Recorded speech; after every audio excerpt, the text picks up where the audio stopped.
Israel যুদ্ধে নামলে আমিরাত হবে প্রথম টার্গেট, ইরাকি মিলিশিয়াদের হুমকি। এবার ইয়েমেনে হাউসিদের উপর হামলা চালিয়েছে ইসরায়েল। নাসরুল্লাহকে হত্যার কারণ জানালো ইসরায়েল। এদিকে আবারও এক সিনিয়র কর্মকর্তাকে হত্যার দাবি করল ইসরায়েল। ইয়েমেনের 2 বন্দরে ইসরায়েলি হামলা, 3 প্রকৌশলী সহ নিহত 4। সর্বশেষ জানিয়ে দিব সপ্তাহের ব্যবধানে উদ্বস্ত 10 লাখ ছাড়িয়েছে। ইসরায়েল যুদ্ধে নামলে আরব আমিরাত হবে প্রথম টার্গেট, ইরাকি মিলিশিয়ার হুমকি। ইসরায়েল আঞ্চলিক যুদ্ধে নেমে গেলে সংযুক্ত আরব আমিরাত প্রথম টার্গেট চালানো হবে বলে হুমকি দিয়েছে ইরাকের একটি মিলিশিয়া গ্রুপ। লেবাননে হিজবুল্লাহর উপর ভয়াবহ হামলার প্রেক্ষাপটে এই হুমকি দেওয়া হলো। ইসলামিক রেজিমেন্ট অন ইরাক নামের একটি জোটের শরিক দল কাতাইব সায়েদ আল শুহার নেতা আবু আল হাসান একটি প্রেস এজেন্সিকে এই হুমকি দিয়েছেন।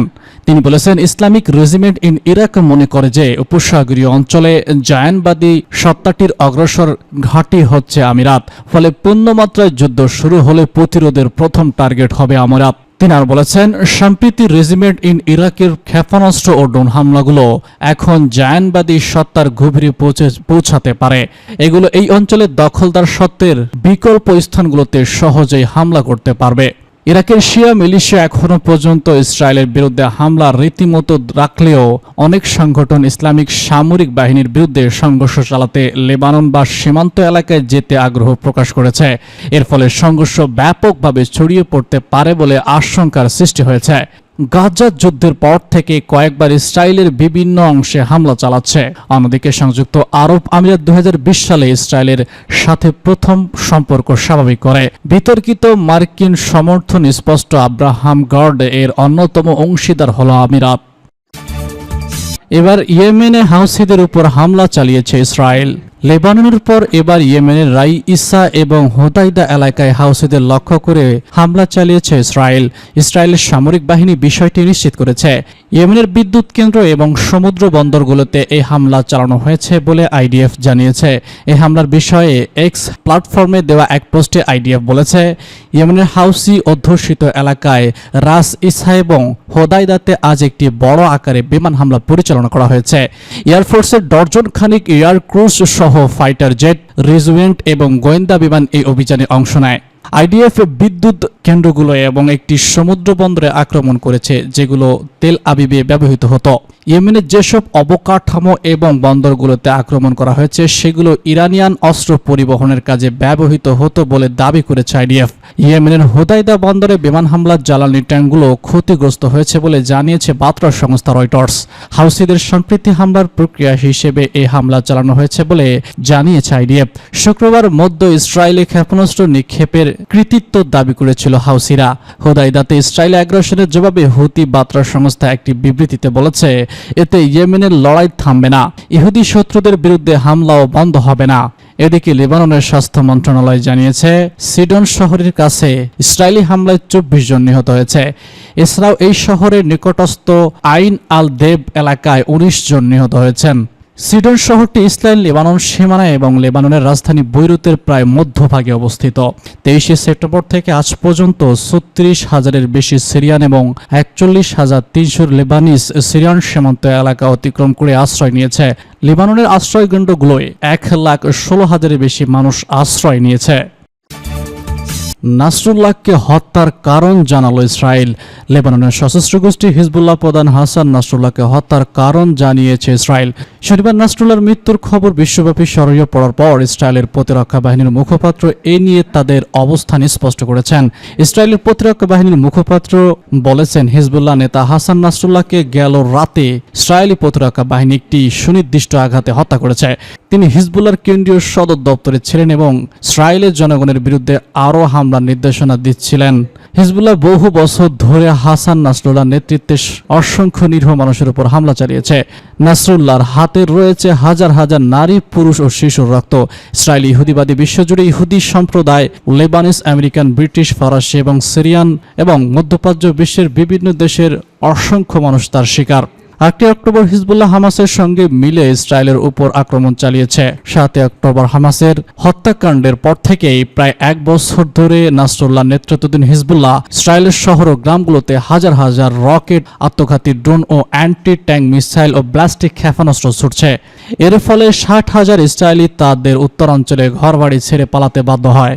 হিজবুল্লাহ প্রকাশ্যে ঘোষণা করেছে তারা গ্যালিলি জয় নামক পরিকল্পনার মাধ্যমে ইসরায়েলের উত্তরাঞ্চলে 7 অক্টোবরের মতো আরও বড় আক্রমণ চালানোর পরিকল্পনা করছে। ইসরায়েলি প্রতিরক্ষা বাহিনী তা কখনোই ঘটতে দেবে না। নাসরুল্লাহ এই শয়তানি সন্ত্রাসী সংগঠনের নেতা এবং তার সঙ্গী শীর্ষ সন্ত্রাসীরা ছিল আন্তর্জাতিক আইনের আওতায় বৈধ সামরিক লক্ষ্যবস্তু।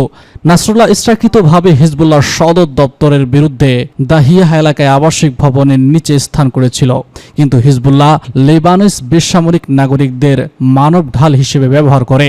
আমাদের যুদ্ধ লেবাননের জনগণের সঙ্গে নয়, আমাদের যুদ্ধ হিজবুল্লাহর সঙ্গে। নাসরুল্লাহর মৃত্যুর ফলে হিজবুল্লাহর হাতে নিহতদের জন্য ন্যায় বিচার হয়েছে। আমরা বরাবর বিশ্বকে সতর্ক করেছি যে হিজবুল্লাহ লেবানন এবং গোটা অঞ্চল বড় সংঘাতের দিকে ঠেলে দিচ্ছে। ইসরায়েল বৃহত্তম সংঘাত চায় না।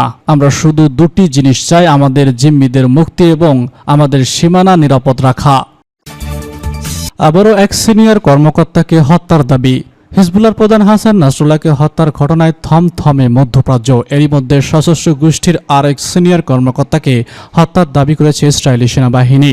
লেবাননের শনিবার চালানো বিমান হামলায় তিনি নিহত হয়েছে বলে দাবি করা হয়, খবর বিবিসির। ইসরায়েলি প্রতিরক্ষা বাহিনী এক বিবৃতিতে বলেছে, হিজবুল্লাহ প্রতিরক্ষামূলক নিরাপত্তা পরিষদের প্রধান এবং এর কেন্দ্রীয় কাউন্সিলের গুরুত্বপূর্ণ সদস্য নাবিল কাওয়াক শনিবারের বিমান হামলায় নিহত হয়েছেন।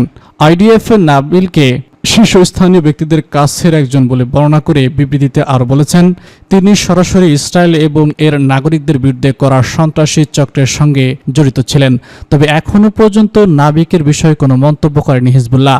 এদিকে গুঞ্জন ছড়াচ্ছে পশ্চিম খুঁটির জোরে নাচা ইসরায়েলের এবারের টার্গেট ইরানের সর্বোচ্চ ধর্মীয় নেতা আয়াতুল্লাহ আল খামেনি। এর খবরে গোপন ও নিরাপদ আশ্রয় সরিয়ে নেওয়া হয়েছে ইরানের সর্বোচ্চ ধর্মীয় নেতা আয়াতুল্লাহ আল খামেনিকে। ইরানের অভ্যন্তরীণ গোপন সংবাদের বিষয়ে অবগত এমন দুজন আঞ্চলিক কর্মকর্তা বার্তা সংস্থা রয়টার্সকে জানিয়েছেন, সর্বোচ্চ ধর্মীয় নেতা আয়াতুল্লাহ আল খামেনিকে দেশের ভিতরে একটি নিরাপদ স্থানে সরিয়ে নেওয়া হয়েছে। হিজবুল্লাহর প্রধান হাসান নাসরুল্লাহকে হত্যা করা হয়েছে এমন খবর জানার পরই এই পদক্ষেপ নেওয়া হয়। তার মানে ইসরায়েলের গোয়েন্দারা এবার যে খামেনিকে দুনিয়া থেকে সরিয়ে দিতে নেমে পড়েছে সেটির টের পেয়েছে তেহরান, তাই তো এমন সতর্কতা। ইয়েমেনের 2 বন্দরে ইসরায়েলি হামলা, 3 প্রকৌশলী সহ নিহত 4। ইয়েমেনের 2 বন্দরে হামলা চালিয়েছে ইসরায়েল, এতে 3 প্রকৌশলী সহ অন্তত 4 জন নিহত হয়েছেন। সোমবার আল জাজিরার এক প্রতিবেদনে সব তথ্য জানা গেছে। ইসরায়েলি সেনাবাহিনী জানিয়েছে, ইয়েমেনের বিদ্রোহী গোষ্ঠী হুতিদের নিশানা করে তারা ব্যাপক আকারে বিমান হামলা চালিয়েছে। এর ফলে গাজা ও লিবাননে ইসরায়েলি হামলার তীব্রতার প্রেক্ষাপটে বৃহত্তর আঞ্চলিক সংঘাতের আশঙ্কা আরও বেড়েছে। রোববার সেনাবাহিনীর বিবৃতিতে বলা হয়েছে, ইয়েমেনের এই হামলায় যুদ্ধ বিমানের পাশাপাশি কয়েক ডজন আকাশযান অংশ নিয়েছে। রাস ইসা ও হুদাইদা পট এবং পাওয়ার প্ল্যান্টে এই হামলা হয়েছে। হুতিদের সংশ্লিষ্ট আল সামিরা টিভি স্বাস্থ্য কর্মকর্তাদের বরাতে জানিয়েছে, ইসরায়েলের এই হামলায় অন্তত 4 জন নিহত হয়েছেন। তাদের মধ্যে 1 জন বন্দীদের কর্মী এবং 3 জন বিদ্যুৎ প্রকৌশলী। স্থানীয়রা জানিয়েছেন, ইসরায়েলের এই হামলার কারণে হুদাইদা বন্দরের বেশ কিছু এলাকার বিদ্যুৎ বিভ্রাট দেখা দিয়েছে। এর আগে ইসরায়েলের বেন গুয়েন বিমানবন্দরে ব্লাস্টিক ক্ষেপণাস্ত্র হামলা চালিয়েছিল ইসরায়েল। এই ঘটনায় একদিন পর ইয়েমেনে হামলা চালিয়েছে তারা।